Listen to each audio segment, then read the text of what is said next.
Welcome to the Revolution Church podcast.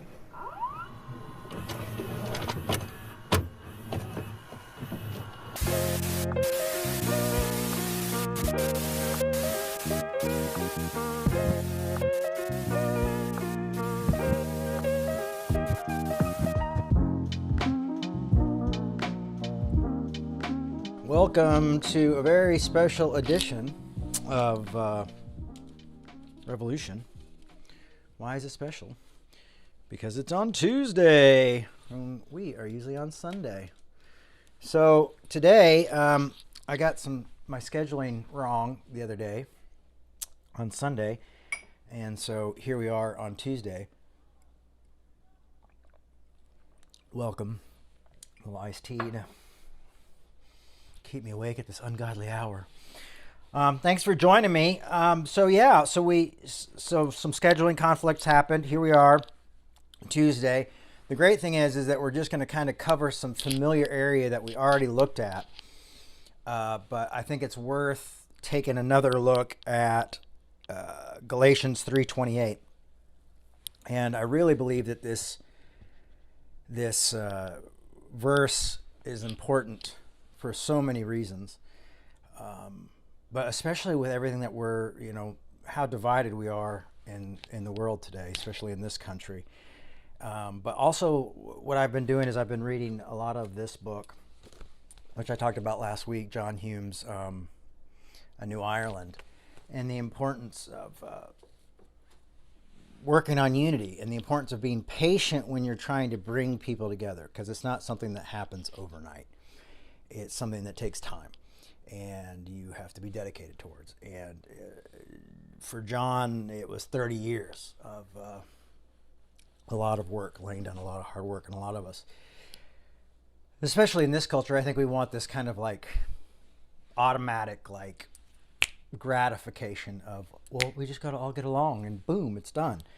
But what we don't realize is what we need to do to work together. So I wanted to talk a little bit about that and a little bit why I think Galatians 28 is worth taking a second look at, a third look at, a fourth look at, a fifth look at, a sixth look at. It's just, there's many reasons why. And so that's what we're going to try to do today here on at Revolution. I think this is part 7. Usually with Galatians, we do about 6 parts, maybe a 7th part with an overview. But this one we've done a very deep dive with a lot of scholarship. Most of the scholarship that I've been using is this one here for this study, and it's a pretty in-depth look at all the the whole text. I see I have a question. Someone asking me how my dad is. He not doing great. He's had a lot of ups and downs. He's been sick. He's been resting a lot. He's been in bed, working on getting better. But it's not a, he's 84 years old, so we're not in a real great place right now. So please keep him in your prayers. It's not easy because communication has not been really easy with him recently, and that side of my family is, they're really busy watching him and taking care of him and doing a lot of other things. So communication hasn't been great either. So prayers are appreciated.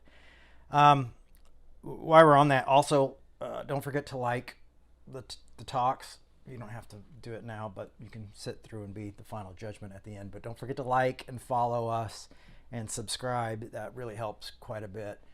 And as I've said before, I learned that from watching all the other YouTube videos that my son likes to watch, like Mr. Beast and people like that,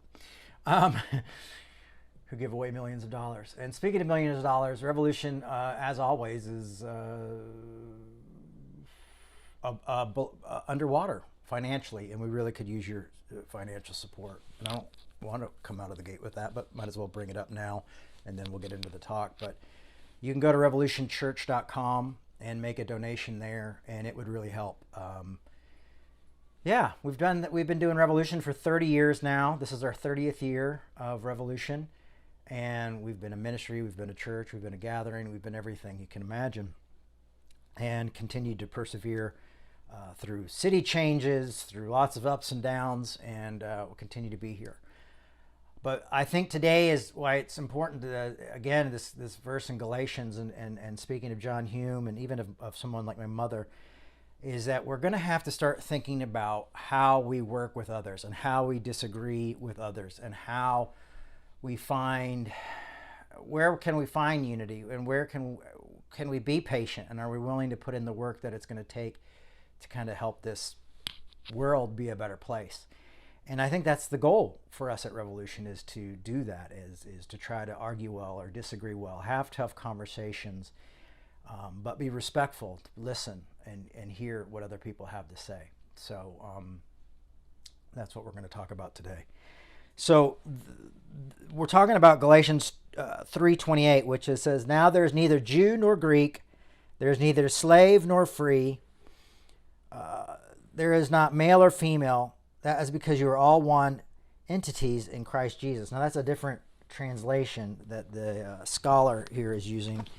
I'll just grab we'll read it in the NRSV, since that's what we're doing the study through.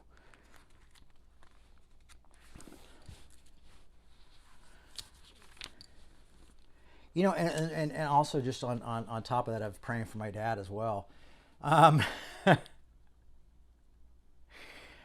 You know, I could use your prayers as well, too. The whole family really could. We're all going through a lot, and it's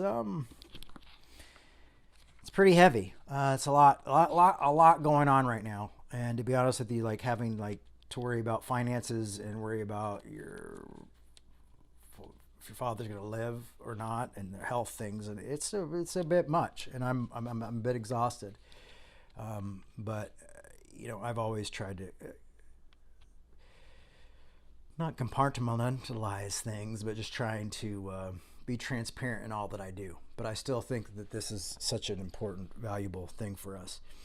In Galatians 3:28, it says, "There is no longer Jew or Greek, there is no longer slave or free, there is no longer male and female, for all are one in Christ Jesus."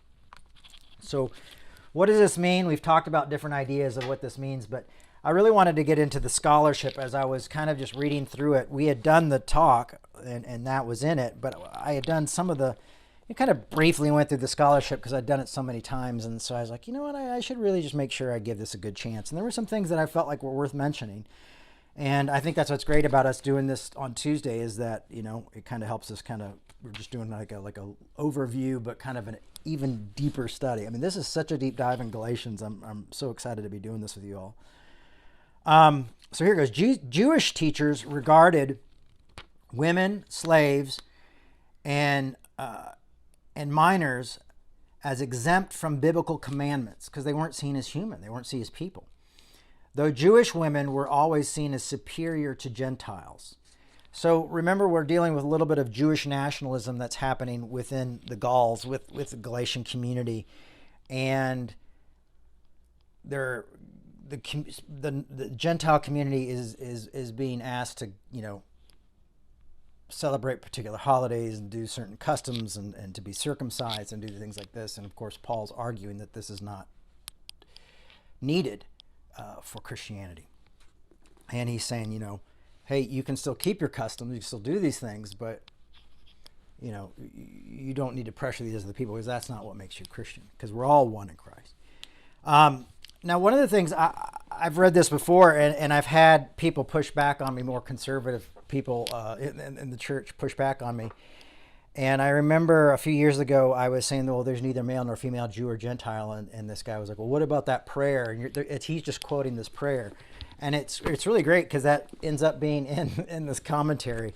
And he goes, many scholars point to a Jewish benediction attributed to the late 2nd century rabbi. A man must receive 3 benedictions every day. Praise be the Lord who did not make me a Gentile. Praise be the Lord who did not make me a boor. Praise be the Lord who did not make me a woman. his explanation for the woman is that she is exempt from some commandments. But here's the thing. That's second century. That was a second century that they thought Paul was the guy that was like, oh, Paul's just referring to this old saint. But it's not. It's Paul says, and even here in the text, he says, whether such a Jewish prayer existed in the first century and how many Galatians, unlikely Paul, would have been familiar with it, had existed or is completely unclear. He said there were some early Greek sayings that might have been similar, but nothing that probably Paul would have used as for this text, for this letter that he was sending to the Gauls. So we've got this. That's often a defense that more conservative scholars or conservative pastors and people like that will use against this stuff because they don't want to be like, and Calvinists as well, because they think that they're complementarians who think like, well, women do certain things and men do certain things, and then we complement each other. But basically, they all always say, well, women can't preach, women can't be leaders, women can't do this stuff, and they often use it as that, and that's why they'll push back with something like that. But if you know now that this benediction is second century, was written by a second century rabbi, you can actually talk to someone and go, well, actually, that was a second century. And Paul, when he's saying it, is first century. So I think that's pretty great information for us to have. I didn't have it at the time. I had to do Google searches, and I don't even think I found it. So I was surprised to find it here in the commentary by Greg Kinner. Jews, not Greeks, would reflect Jews nor Greek would reflect a major division of humanity from the standpoint of these Hellenized South Galatians considered circumcision. Like other minorities with Hellenistic fear, Jewish apologists such as Joseph defended the people against arrogant Greek ethnocentricisms. Some ancient thinkers also desired new unity in humanity. But what he's saying is, Jew nor Greek would reflect a major division of humanity from the standpoint of those Hellenized South Galatians. So to say that these two don't exist, that there's neither Jew nor Greek, is a huge statement for Paul to make. I mean, it's like he's saying that where you were born doesn't make a difference, doesn't give you a status. And if and it's funny because Paul, when he has his defense against Rome, he's like, I'm a citizen of Rome, because he knew that Rome citizens had more status and could have more be heard.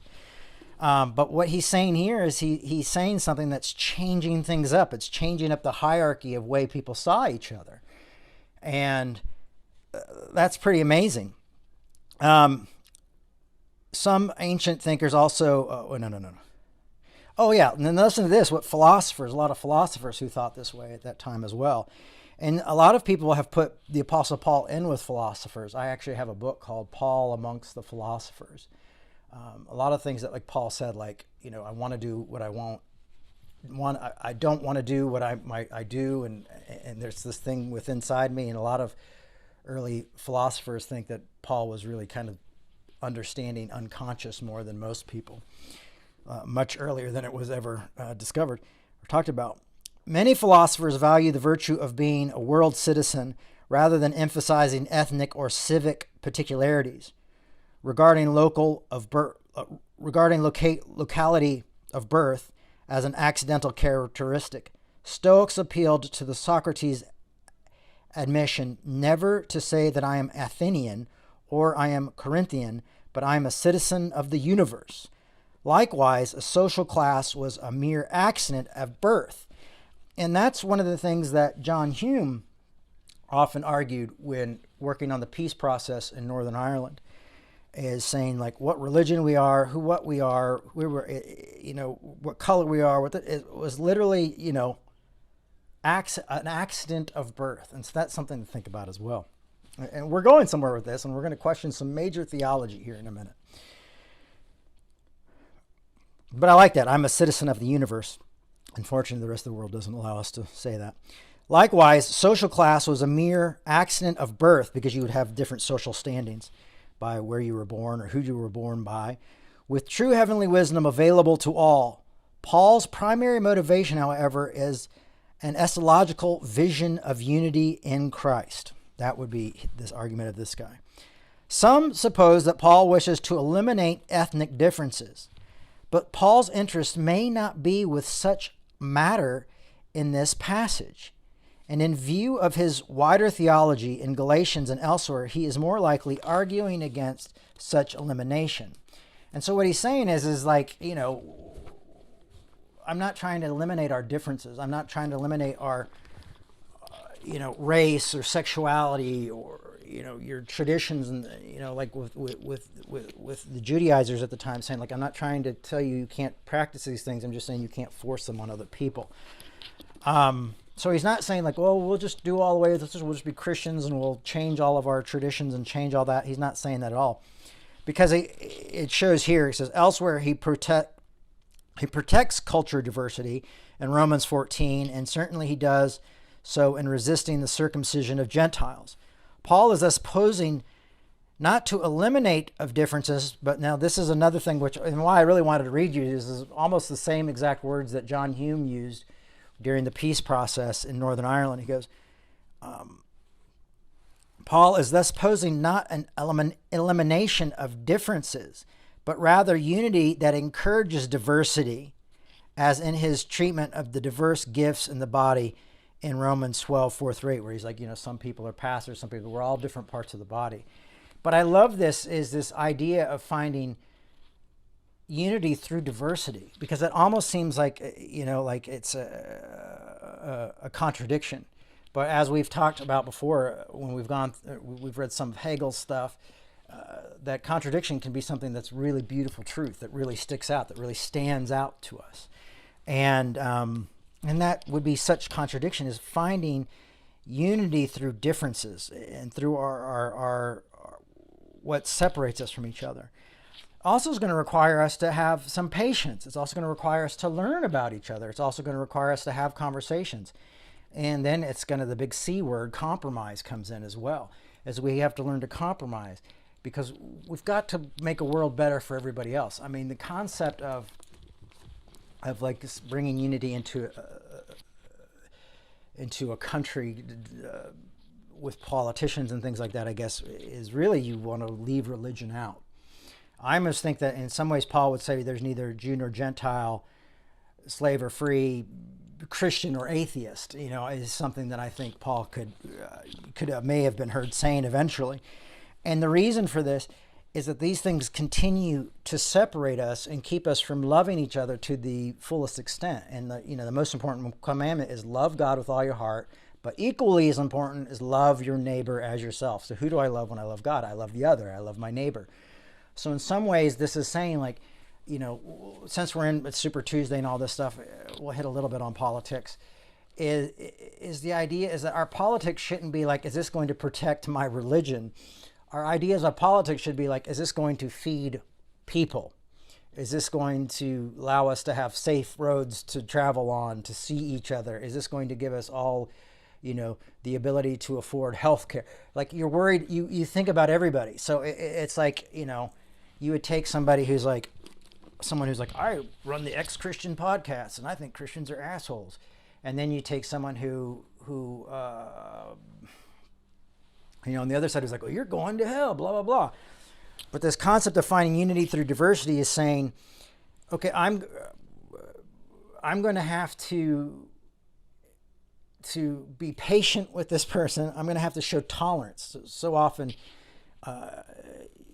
it's only one group that's saying show tolerance. But now we who've had to ask for tolerance might need to show tolerance at this time. It might be time for us to return that and love our neighbor as ourselves, and learn to not deny the truth, but to learn how to tolerate these folks and go, okay, hey, this is your religion and this is how you feel.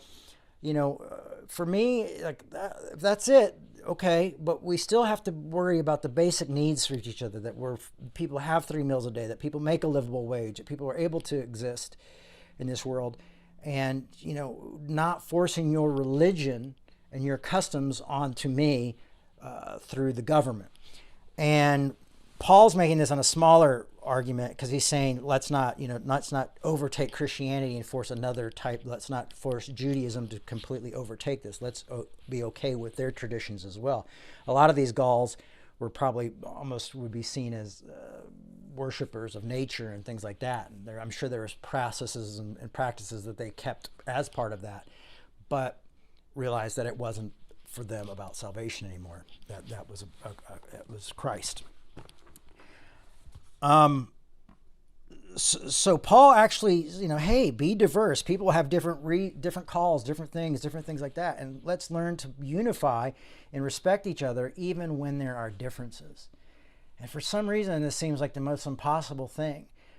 For a lot of people, like I left a conservative church early in my life and then I went into things where I was working with the LGBTQ community and things like that. And we wanted, hey, we want you to respect our differences. We want to be accepted. We want you to include our LGBTQ brothers and sisters.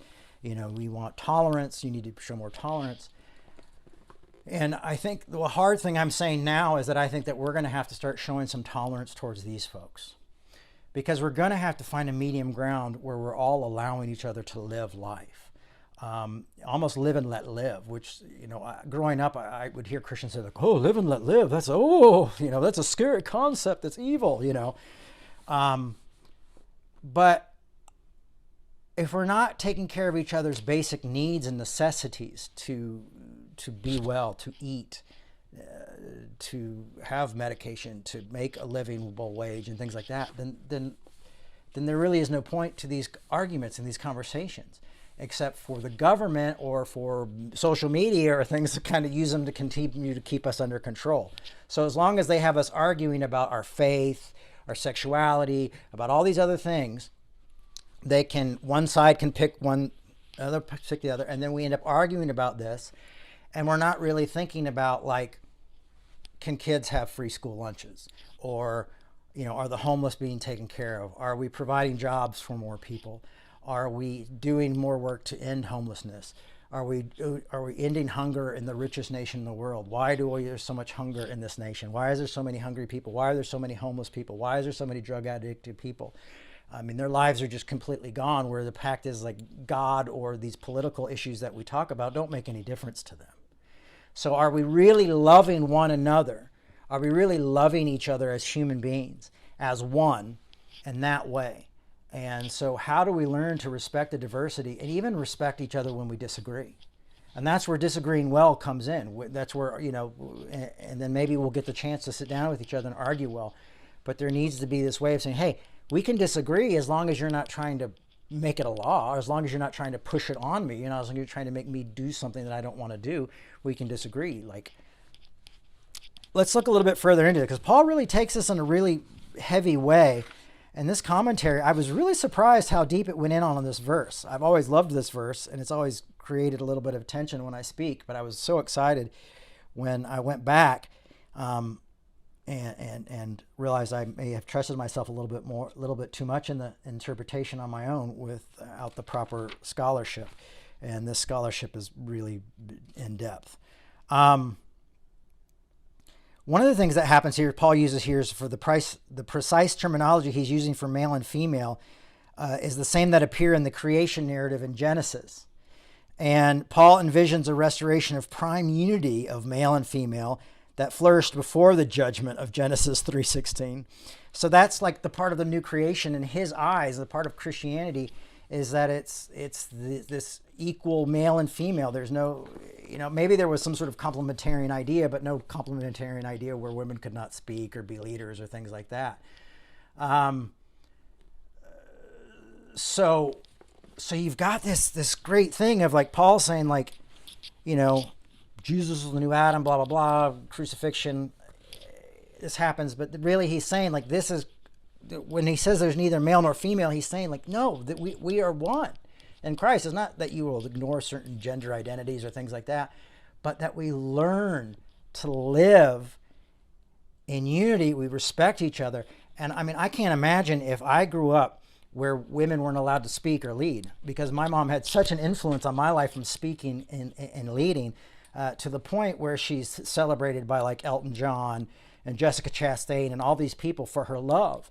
And I always think back to, well, what's the two most important commandments? Love God with all your heart, equally as important your neighbor as yourself. And then when Jesus is about to be crucified at the Last Supper, he goes, I want you guys to love each other. I really want you to love each other. He said, this is a new commandment, which wasn't a new commandment. It didn't seem like, but he was using it to make a point.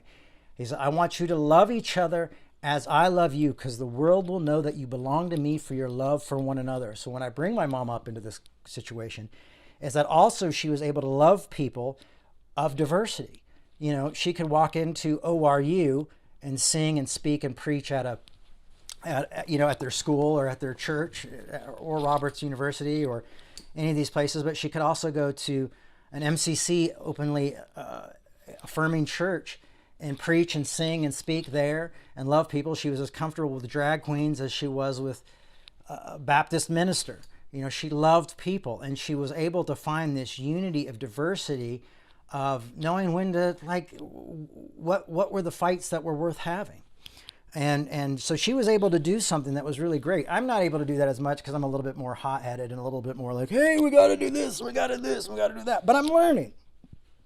I'm learning that sometimes patience allows us to get to where we need to go, even though it's not the prime thing. I mean, I was reading in the Hume book about, I'd always been familiar with the Good Friday Agreement, which I think was in 1998 when Northern Ireland had their peace agreement. But I didn't realize that there was one that started in 72, one that was 78, one that was 85. They had all these different steps that they had to take to get where they were going. Like anyone, I would like to see everybody singing Kumbaya, and I'd like to buy the world a Coke tomorrow, and sing in harmony.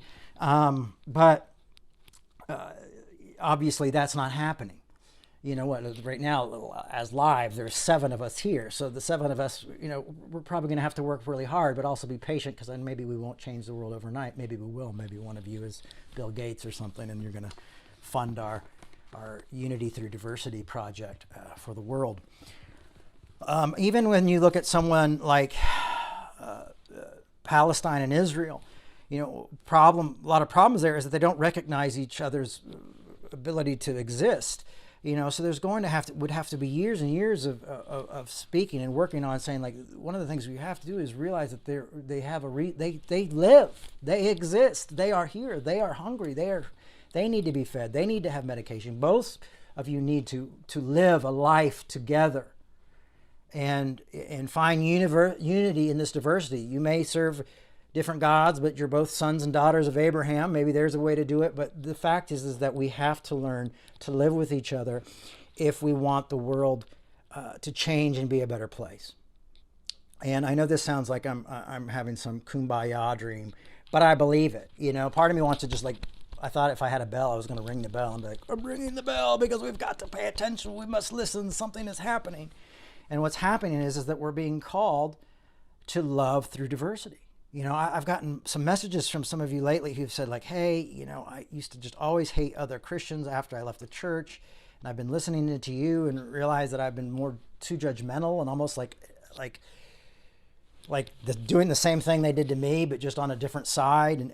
And no, that's the beginning of process is not hating the other, and not, when you're fighting monsters, not becoming a monster. When during nonviolence training, people would ask Dr. King, or what are some defense mechanisms I can use when people are pounding down them and the cops are hitting me? And he said, the only defense mechanism I give you is looking them in the eye to allow them to see your humanity. Now, this might not be everybody's way, and it's probably not the majority's way right now, but that's why I think this is important for us to talk about, especially with everything that's going on politically in this world right now and how separate people are, is that someone has got to be the voice crying in the wilderness of saying, we've got to unite in our diversity. We have got to learn to live. We've got to learn to care about the well-being of others' lives. So if I am claiming to be a follower of Jesus, and I'm supposed to love my neighbor, and then what happens is they ask Jesus, well, who's my neighbor? And Jesus tells the story of the Good Samaritan, and he tells all these different, and then he realized you have to love your enemy and do good to them and pray for them, even if you have to pray for them from afar, but do good to them. If they ask you for your jacket, give them your shoes, that type of thing. which a lot of us don't see. We always focus on the other ones. We're like, feed the hungry and visit the prisoner. But then we forget that it's also our call to love our own enemies and sometimes love others' enemies, which will sometimes cause us to be the enemies of those enemies we love. It's not an easy task. I mean, there's a reason why there people said, die to your flesh or picking up your cross daily. And it wasn't about like listening to satanic music or going to rated R movies or whatever, voting Democrat or all that crap that a lot of us heard growing up. But it's about really loving each other. And that's why in Corinthians 13, it talks about love is patient and love is kind. It's not boastful. It doesn't demand its own way. Because it's basically showing us that we're going to be in situations where we're going to want to keep a record of when we've been wronged. We're going to want to demand our own way. We're not going to want to be kind.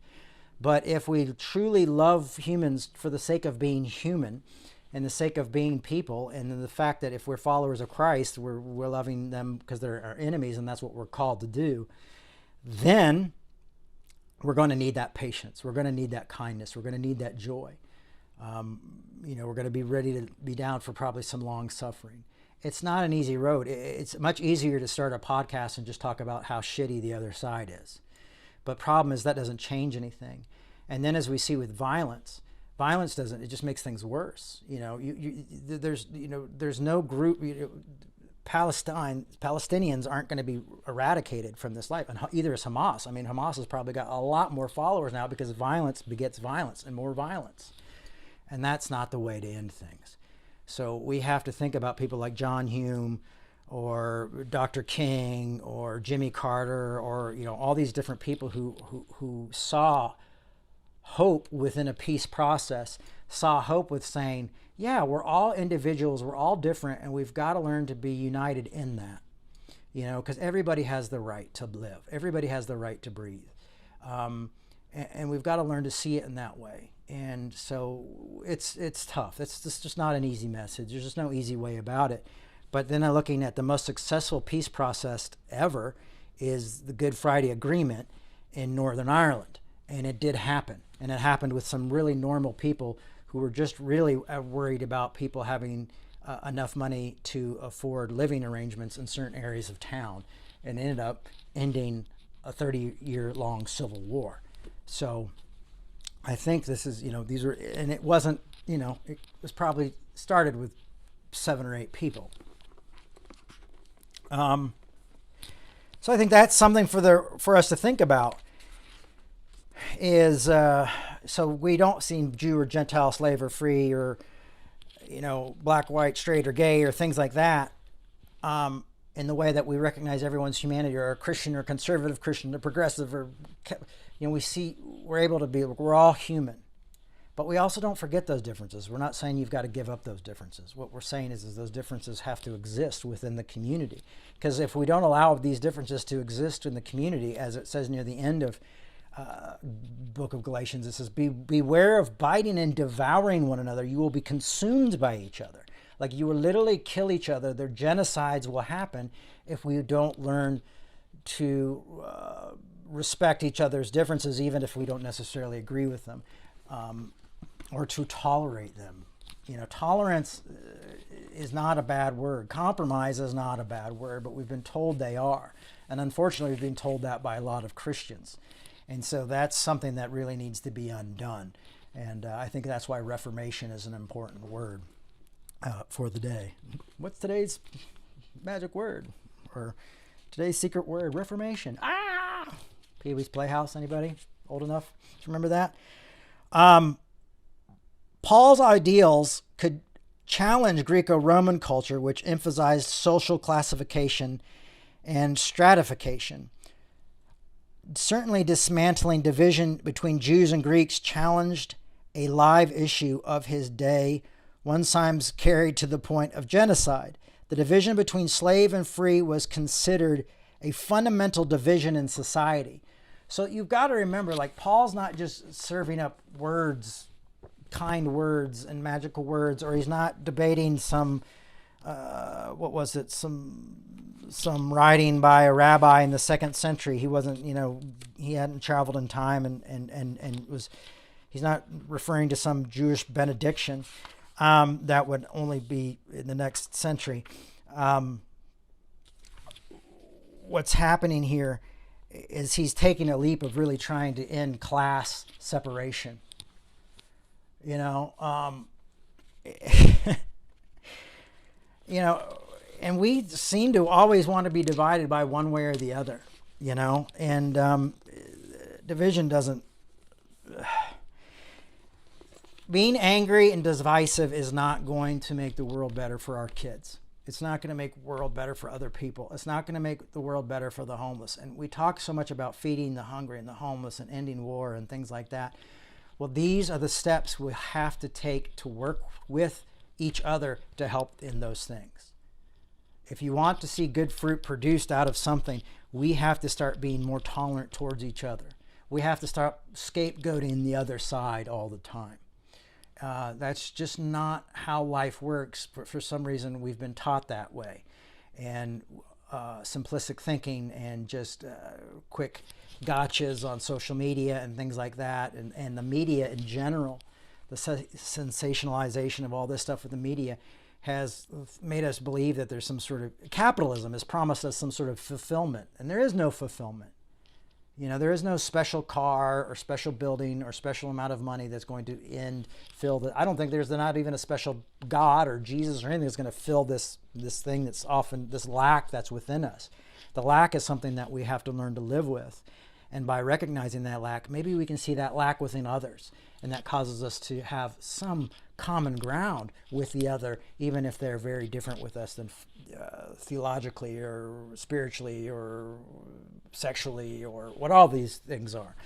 And I think that's important for us to keep in mind.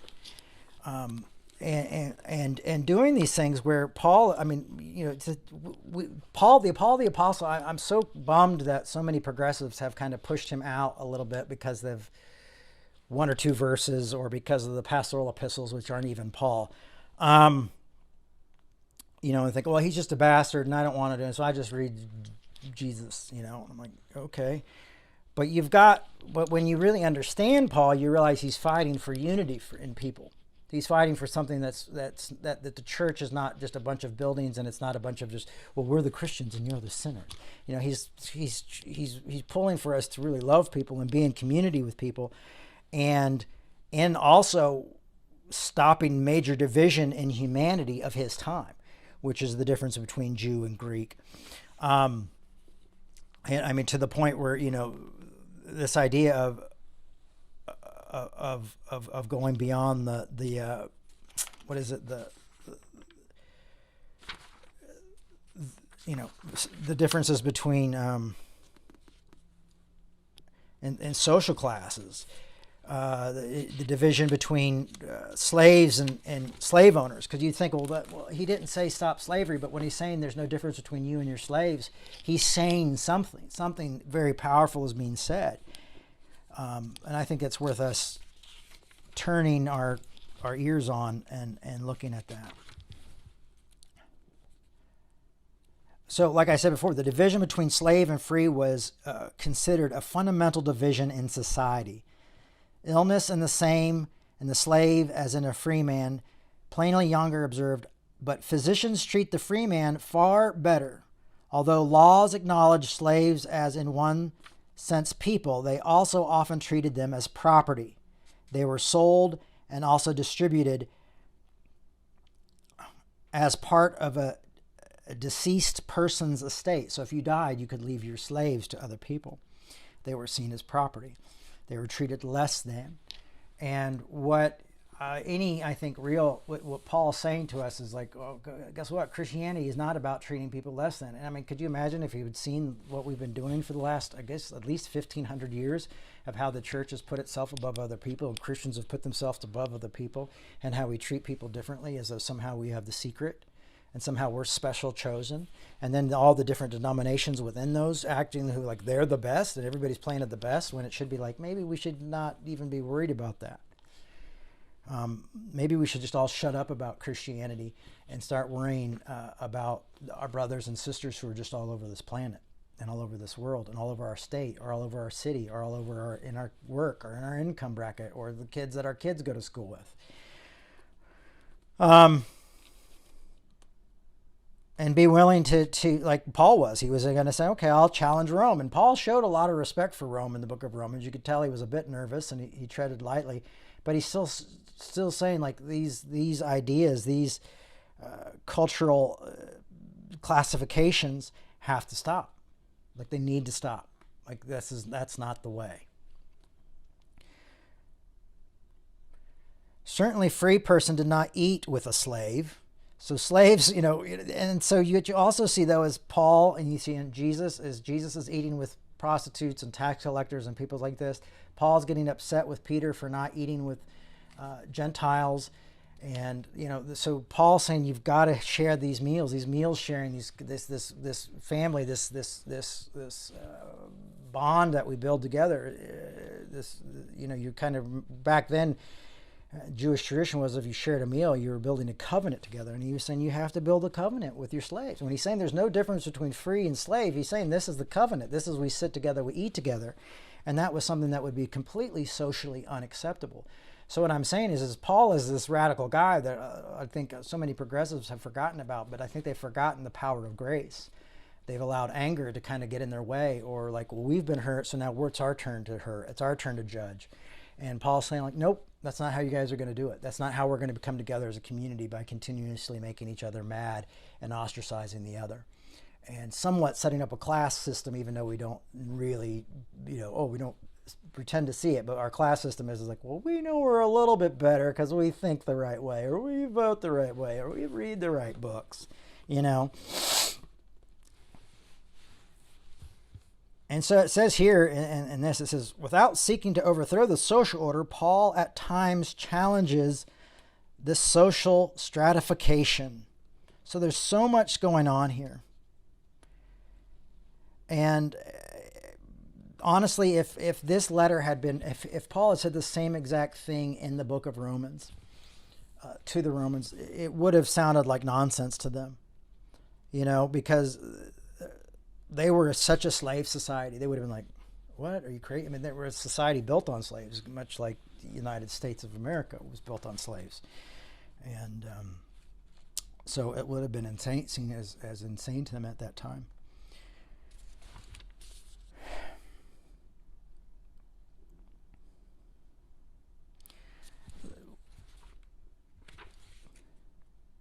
So the relevance also of 328 is to gender equality, has generated debate in the 20th and 21st century as well as the 19th century.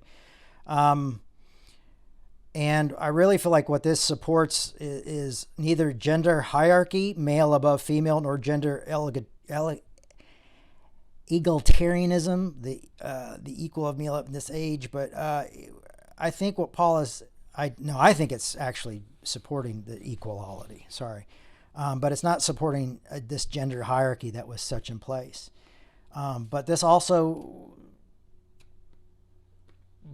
messes around with social, the social conventions of the time. Even like if you think about the social conventions of the 1950s and 60s and 70s, even 80s. I mean, we're still dealing with this stuff.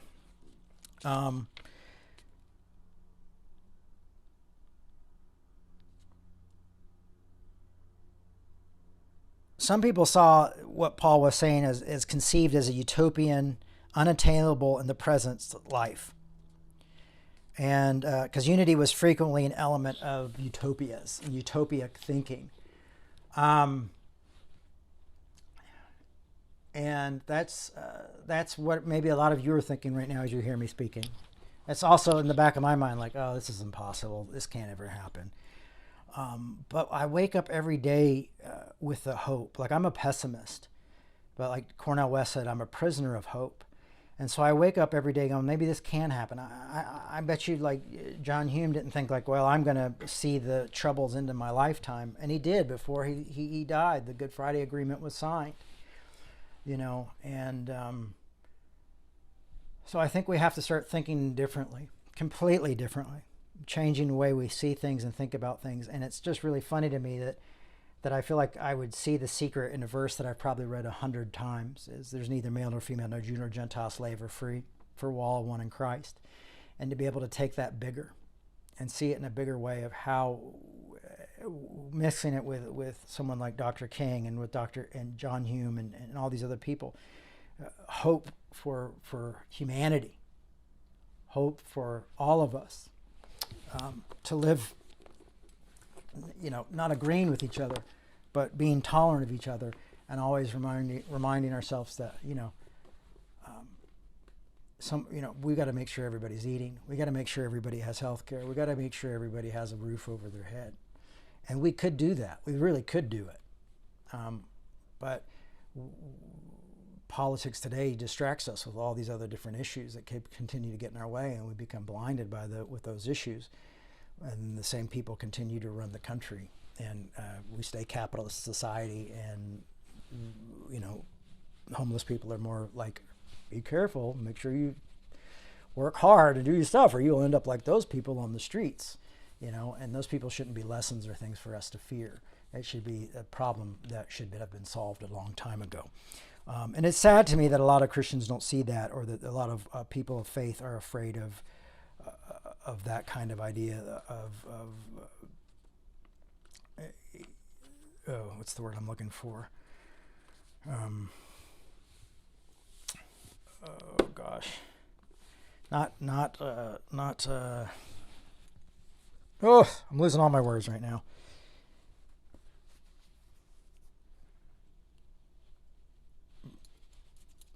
Where we share more. Oh, that's the word I'm looking for.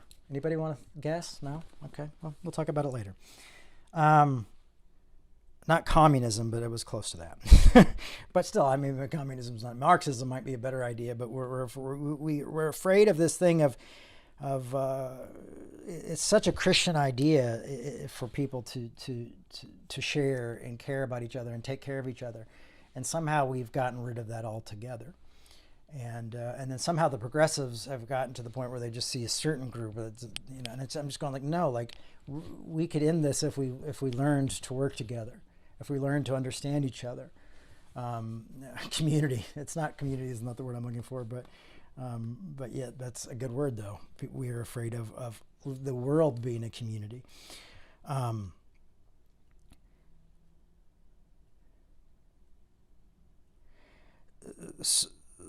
So one of the things complementarianism is Calvinism, where they think men and women have particular roles to play, and I honestly believe that Paul would be anti that. I think Paul would encourage women to preach and women to speak and things like that, and I don't think you can take like the pastoral epistles, which aren't even Paul, or a few words about confronting a church about a certain particular group of people and not taking it as a whole. I think you have to look at Paul's work. You have to look at Christ's work. You have what Jesus said. You have to look at the whole thing.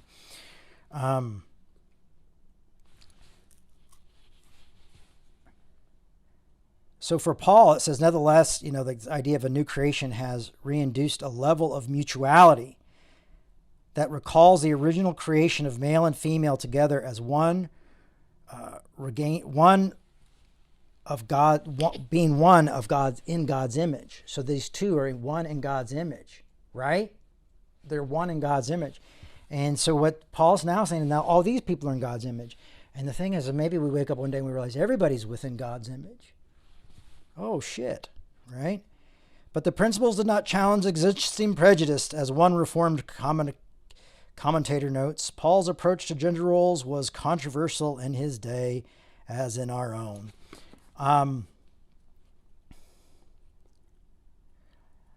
People have also argued that what I'm talking about is just about salvation, and that's it. And then once that's over, and that's the thing people always say, like grace. Grace is just for salvation. You get saved, and then you start doing hard works. But no. This and I love this because this commentator kind of read my mail. One can hardly say that Galatians 3:28 addresses only salvation, as for salvation itself lacks transformative implications for relationships. One cannot fully isolate 3:28 from the relevance of social context, since social conflict informs the entire letter. Remember, the whole entire letter that we're talking about in the book of Galatians is there as a huge conflict, a huge social conflict happening between two groups.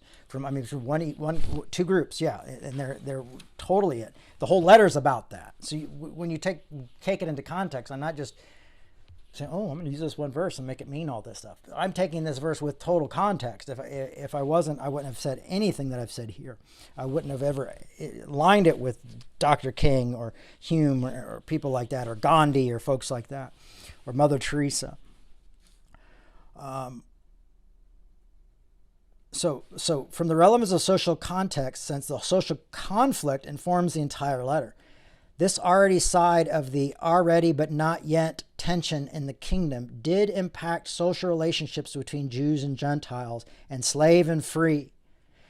So we can expect it to impact mutual respects within marriage as well. So, here is really just like the social context of this is amazing. Goes on to say that Paul rejects social hierarchy in church. Dinners favoring the tradition of Greek philosopher ideals of equality at banquets. We're all wanted a banquet. Let's have a banquet. And rather than the hierarchy commonly associated with banquets. So this is another thing, like Paul's saying, like when you guys eat together, you're all separate. When you have a banquet, you're all separate.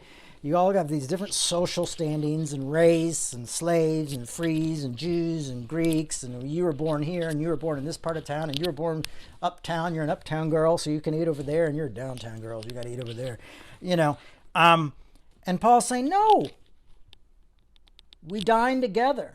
So imagine what happens when you've got enemies. You've got the Judaizers and you've got the Gentiles all sitting and dining together.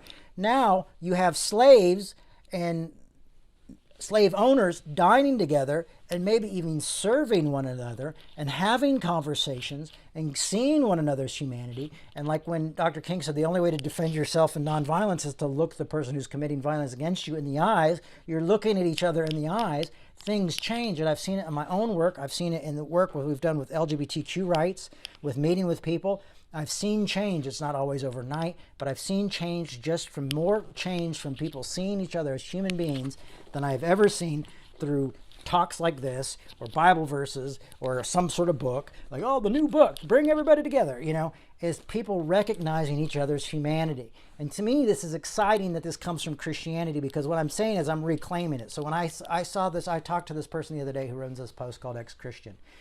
And I was going, but I don't agree with all the stuff you're pissed off about either. So maybe you're just pissed off at that one type of Christianity, but maybe you're more Christian than others. And you'll imagine how well that went over. But the fact is we just throw it all out with one swift judgment, because judging is so much easier than thinking critically, than thinking of the others, than putting yourselves in the other person's shoes. Judging just goes, oh, they're bad. There's the problem. We got to get rid of them, and then we'll have no problem.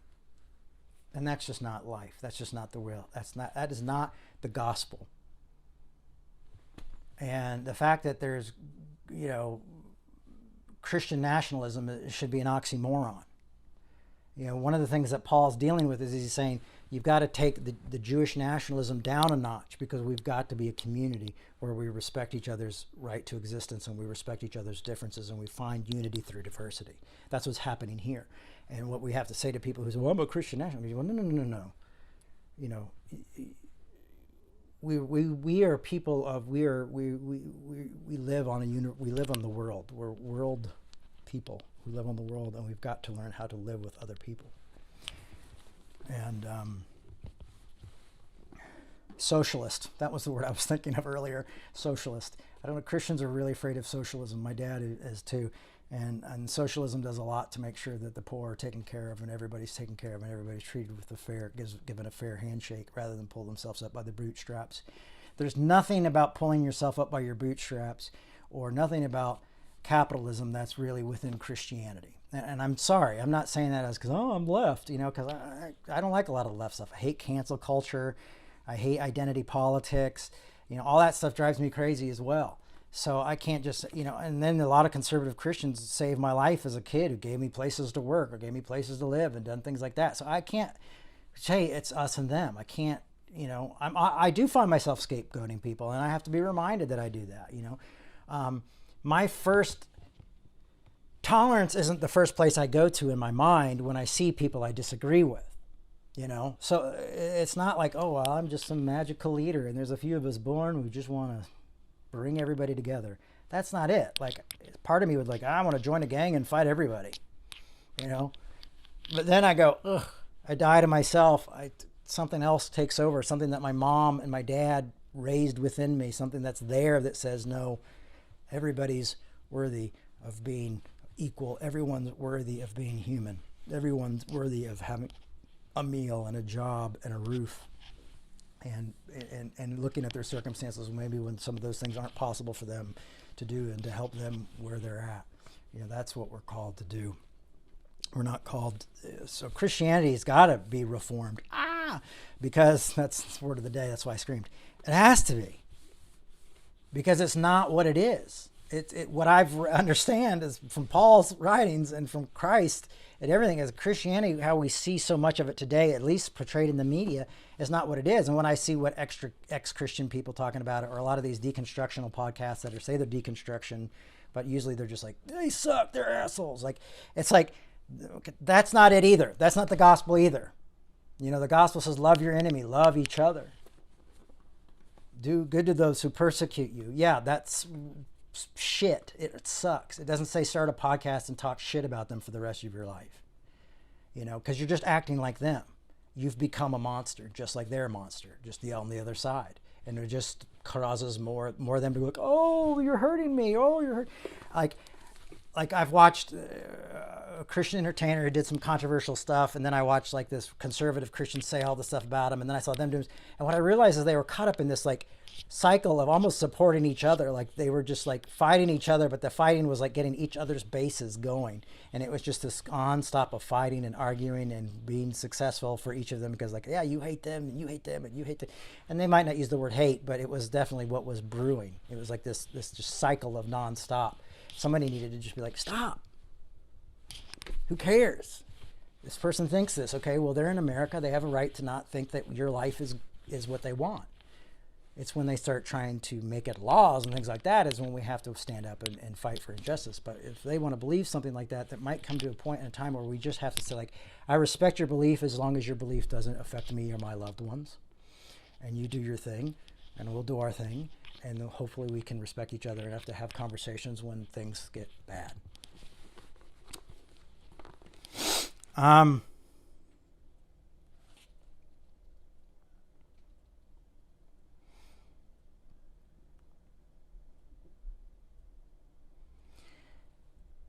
So Paul rejects the social hierarchy of the church diner, but also because Paul may have accepted most social norms for the strategic value, yet valued principles that could be expressed in different ways and in different settings. So he was wise. He said, I'm all things to all men. Remember that?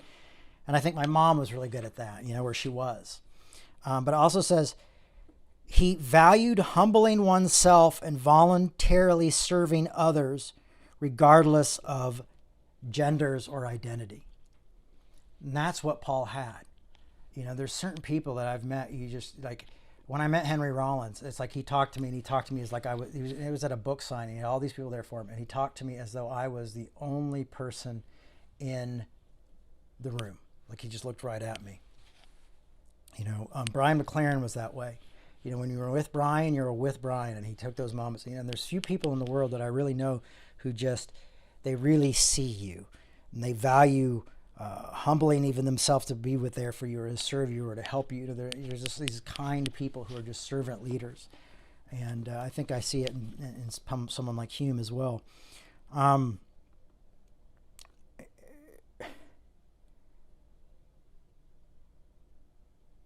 I hope it works. I hope we head towards it where we value oneself and volunteer serving others regardless of their gender or their beliefs or there's different things like that.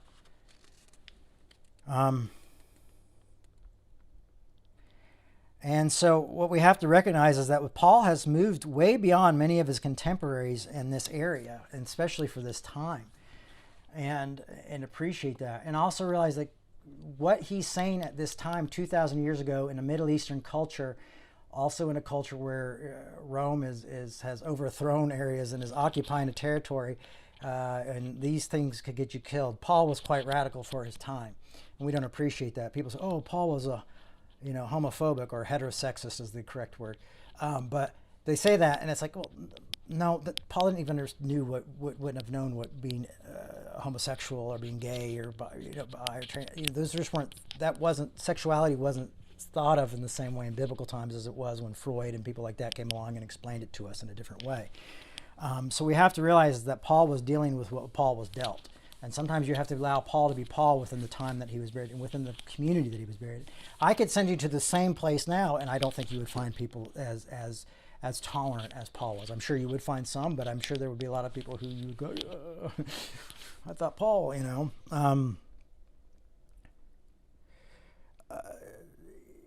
a lot of things that were happening is that, Roman women found other religions outside of Rome to be more drawn to that.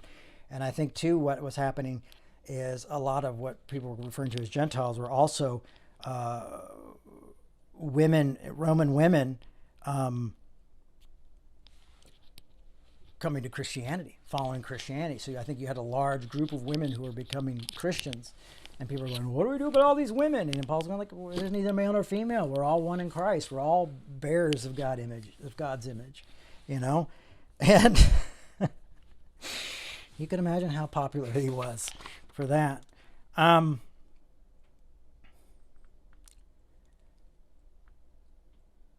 So I hope my progressive brothers and sisters will embrace the Apostle Paul more, because I think Paul was very progressive for his time. And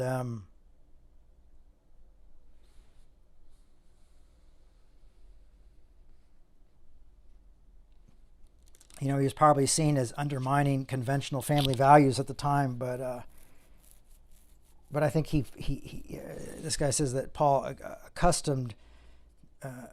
accommodated these concerns, but that he had been contextualized, insisted that the usual Western context today.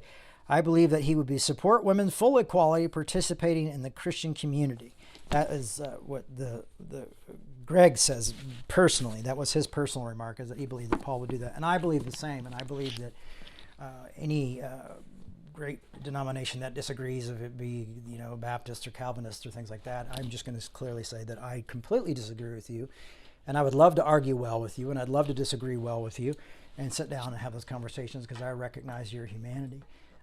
Unfortunately, back in the early 2000s, I was often attacked by my Calvinist brothers and sisters, and it was not easy. It's not easy, because we play this game of like somehow we're going to solve it right there, and then whoever loses is just hellfire and brimstone.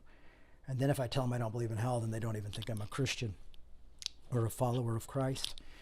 But these are the things that we're heading into. These are the challenges of this new world. Like if Donald Trump wins, if Joe Biden wins, these are going to be the issues of this world, with all these conflicts we're seeing all over the world.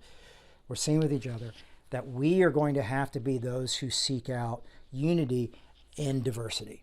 That is going to be our call. It's not going to, our presidents aren't going to do it. Our candidates aren't going to do it. Our pastors aren't going to do it. We're going to do it. And that's what we're called to do. So I hope this encourages you to continue to seek unity through diversity, just from looking at a 2,000-year-old verse written to a group of folks who were constantly fighting over circumcision, where Paul takes it up a notch and says, oh, you think circumcision is a big deal? Well, guess what? You're all one. And the funny thing is women and children usually weren't circumcised. And so that's another way of Paul bringing that all together, is saying you're all one, so nobody needs to be circumcised. If you want to get it, go ahead and do it, but you don't need it. And so these type of hierarchy or lowarchies don't exist anymore.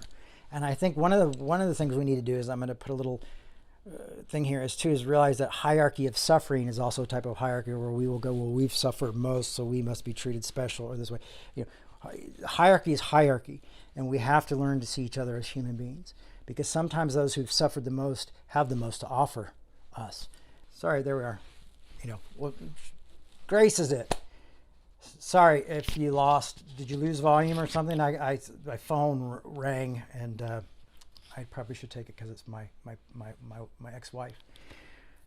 Love you guys. Listen, one of the other things I would love to ask you to do is make a donation. Revolution is really, we're about $700 away from what we need just this 2 weeks. We really need to find another way to bring in funds, as we're not making it. So we're about $700 back. So if you can afford to make a generous donation, that would be great. That would be revolutionchurch.com. We have a Venmo.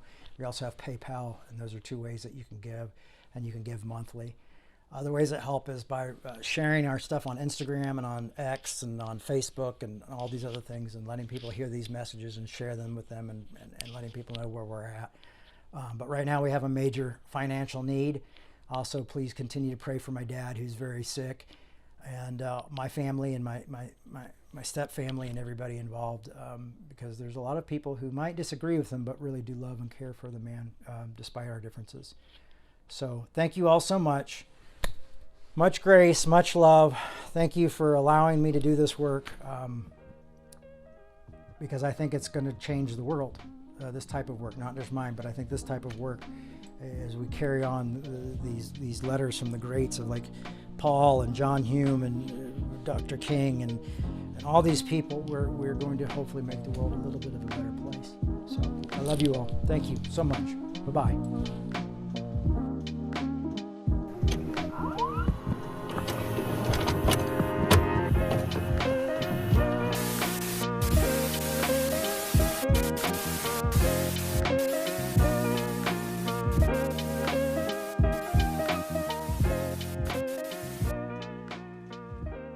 Thanks for listening. We hope you enjoyed this podcast. To make your 100% tax-deductible donation today, please visit revolutionchurch.com/donate. You can also learn more by clicking the donate section on the website.